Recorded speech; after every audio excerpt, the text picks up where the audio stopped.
জাল টেনে মাঝে মাঝে মাছের স্বাস্থ্য পরীক্ষা করতে হবে।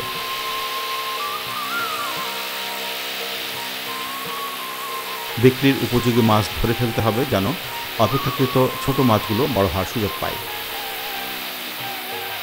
আহরণ: ফেব্রুয়ারি থেকে মার্চ মাসের মধ্যে পোনা মজুত করে ডিসেম্বরের মধ্যে সব মাছ ধরে ফেলতে হবে। বাজার চাহিদার ভিত্তিতে মাছ ধরার জন্য নির্দিষ্ট দিনক্ষণ ঠিক করা প্রয়োজন। ভোরবেলায় মাছ ধরতে হবে।